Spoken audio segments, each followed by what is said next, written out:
On the morning of September 11th, 2001, U.S. air power was not at war. It was postured for overseas contingencies, training for regional conflicts, enforcing no-fly zones, and preparing for expeditionary operations far from American shores. Within hours, that assumption collapsed. Civilian air traffic across the United States was grounded for the first time in history. Fighter aircraft launched on emergency orders, scrambling over cities they had never been tasked to defend. Pilots flew combat air patrols over Washington, New York, and other major population centers with rules of engagement written in real time. The battlefield was no longer overseas.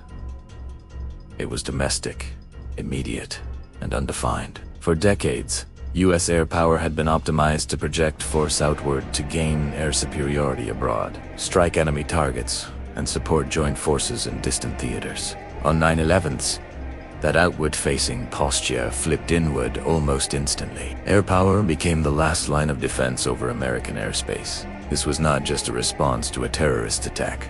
It was a strategic shock. It revealed that the United States could be attacked without warning, without a front line, and without a traditional adversary to target. From that moment forward, U.S. air power would operate in a fundamentally different environment, one defined by permanence rather than campaigns, persistence rather than surge, and integration rather than separation. The question was no longer how to win the next war quickly. It was this: how did U.S. air power change when the battlefield became global and permanent? Before September 11th, U.S. air power was shaped by Cold War logic and post-Cold War confidence. The dominant assumption was that future conflicts would be fought against identifiable state adversaries in defined regions over limited periods of time. Air campaigns were planned as phase-out. Air superiority would be established early. Precision strikes would follow. Once objectives were met, forces would redeploy. This model had worked repeatedly, from the Gulf War through operations in the Balkans. Air power demonstrated its ability to dismantle enemy air defenses, strike key targets, and support ground operations with speed and precision. The expectation was that wars would be short, decisive, and geographically bounded. The expeditionary mindset dominated. Aircraft, crews, and support units deployed forward, conducted operations, and returned home. The homeland itself was largely considered a sanctuary, protected by distance and geography. Enemies were assumed to have territory, infrastructure, and military forces that could be targeted. Battlefields were assumed to be identifiable. Campaigns were assumed to end. These assumptions shaped force structure, doctrine, and training. They would not survive 9/11s. The response on September 11th was immediate and unprecedented. Fighter aircraft launched to defend civilian airspace, often with incomplete information and rapidly evolving orders. Combat air patrols were established over major cities within hours. For the first time since the Cold War, North American air defense became an active, continuous mission. NORAD, long focused on external threats, reoriented inward. Aircrews prepared for the possibility that civilian aircraft could be used as weapons. Rules of engagement were fundamentally altered. Decisions that once would have been unthinkable, intercepting or even engaging civilian aircraft, were now part of contingency planning. This was not a temporary adjustment. Even after civilian air traffic resumed, air defense remained a standing requirement. Fighters stayed on alert. Radar coverage was expanded. Coordination between civilian aviation authorities and military commands became routine. At the same time, air power began preparing for sustained overseas operations against a non-state adversary. There would be no capital to seize, no conventional army to defeat, and no clear end state. The nature of war itself had changed. Air power had to change with it. The conflict that followed 9/11s did not resemble previous wars. Afghanistan became the first test case for a new reality.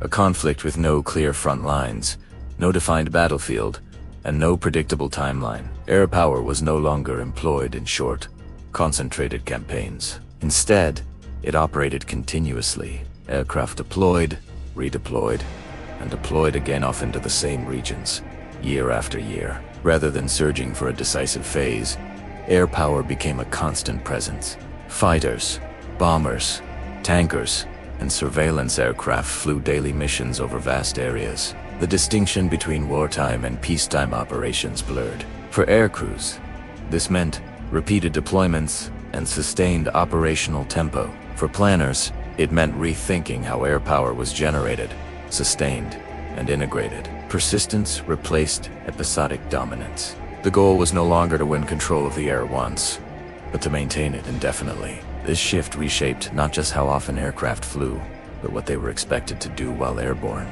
Intelligence, surveillance, and reconnaissance. One of the most profound changes after 9/11 was the elevation of ISAR from a supporting role to a central mission. In irregular warfare, understanding the environment became as important as striking targets. Sensors were tasked with monitoring roads, villages, and terrain continuously. Pattern of life analysis, observing normal activity over time, became critical for identifying threats and avoiding mistakes. ISR aircraft were no longer cued only by intelligence reports. They provided intelligence themselves, often directly to ground forces. Unmanned aviation, unmanned aircraft expanded dramatically after 9/11. Their ability to remain airborne for extended periods made them ideal for persistent observation. Drones provided continuous coverage where manned aircraft could not. Armed unmanned systems combined surveillance with limited strike capability, allowing rapid response when authorized. More often, they served as eyes in the sky, feeding information to commanders and air crews. Their value was not speed or payload, it was endurance. Manned aircraft adaptation, manned aircraft adapted as well. Fighters and bombers took on roles that emphasized time on station rather than maximum performance. Tankers became indispensable, enabling extended missions and persistent presence. Aircraft originally designed for high-intensity conflict were now integral to counterinsurgency operations. Air power became less about arriving quickly and more about staying. ISR growth was driven by necessity. In a war without front lines, awareness became the decisive advantage. As missions changed, so did command and control. Air power became tightly integrated with ground and special operations forces, often at the smallest unit level. Joint terminal attack controllers and forward air controllers played a central role. They coordinated air support in real time, often while embedded with ground units. Communication was continuous, not episodic.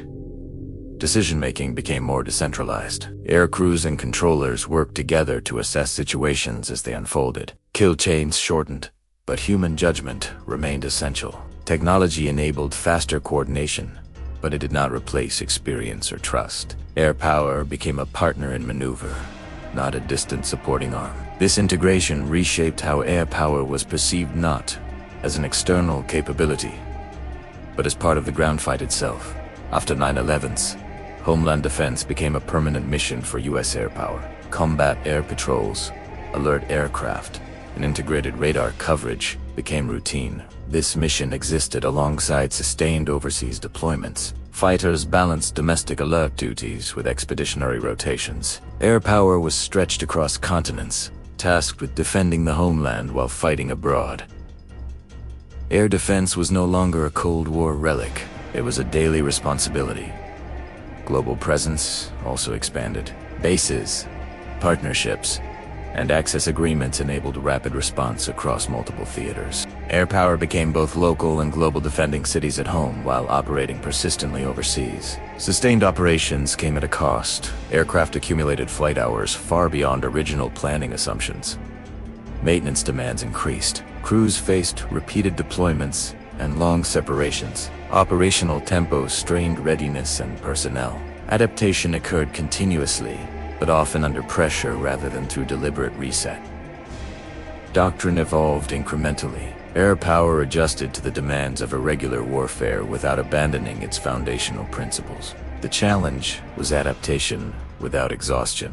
Despite these changes, core principles of air power endured. Air superiority remained essential. Precision remained central. Control of the air was still a prerequisite for success. What changed was application. Air power became persistent rather than episodic, integrated rather than sequential, and permanent rather than campaign-based. The mindset shifted. Air power was no longer defined by when wars began or ended, but by continuous presence and readiness. September 11th did not just alter U.S. foreign policy, it fundamentally reshaped how air power is used. From expeditionary campaigns to continuous operations, from reaction to presence, from defined battlefields to a global, enduring mission. U.S. air power adapted not perfectly, not without cost but decisively. After 9/11, U.S. air power was no longer defined by when wars began, but by the fact that it never truly stood down.